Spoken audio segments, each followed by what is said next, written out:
Do teachers get to rest? The idea is no. Whenever we are teaching the kids, we are physically there with the kids.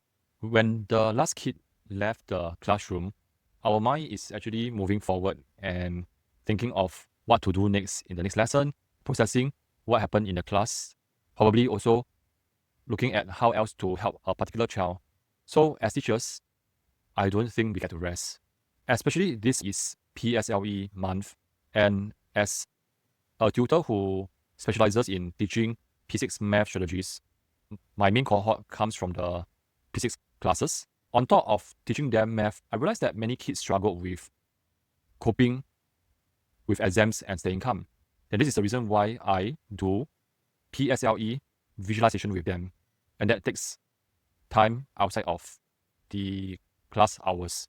When I talked to a particular dad, I realized that he had trouble connecting with his son who is taking the PSLE this year. So I spend my time outside of the class hours to coach the dad on how to better connect with the child, as well as checking with the child in a healthy manner without scolding or top-down approach.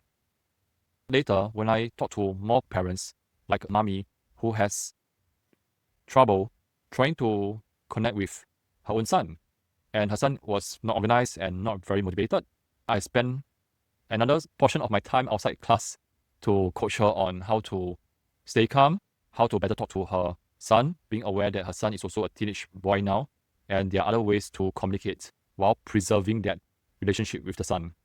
So as teachers, we don't really rest. And I actually started not to feel very good at the beginning of September. And of course, with a lot of extra lessons, workshops, the visualization, the individual coaching for the students as well as the parents themselves, and also trying to check in with all my students, making sure that they are all okay. Even up to today, this morning, even though today was a mother tongue paper that is not within my expertise, every night before any paper, I still send a text to the parents asking how are they coping.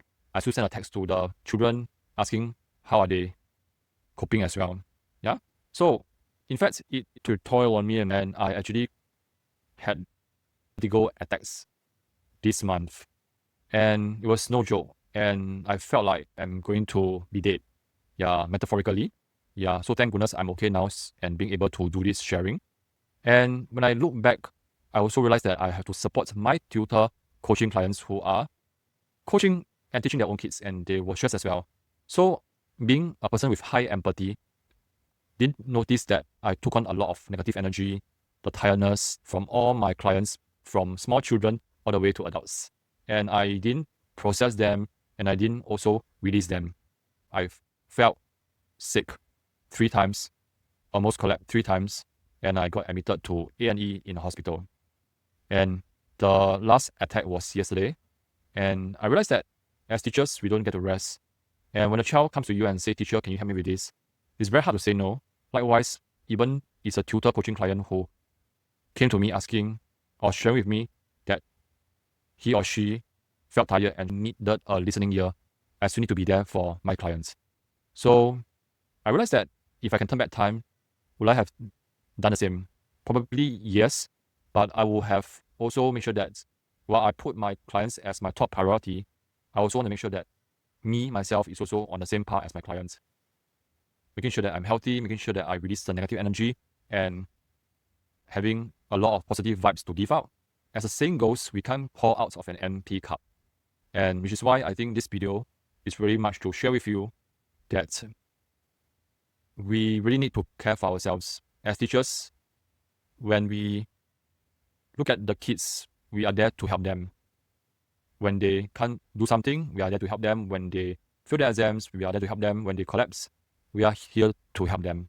But as teachers, have you ever wondered, when you collapse, who is there to help you?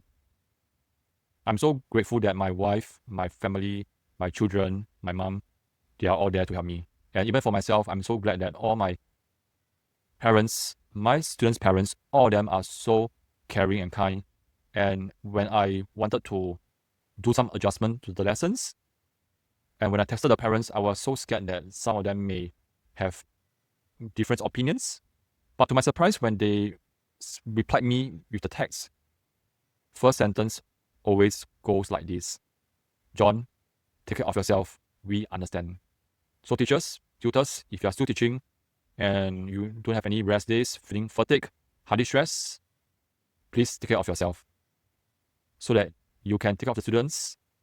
And this is a marathon, not a race. Take care.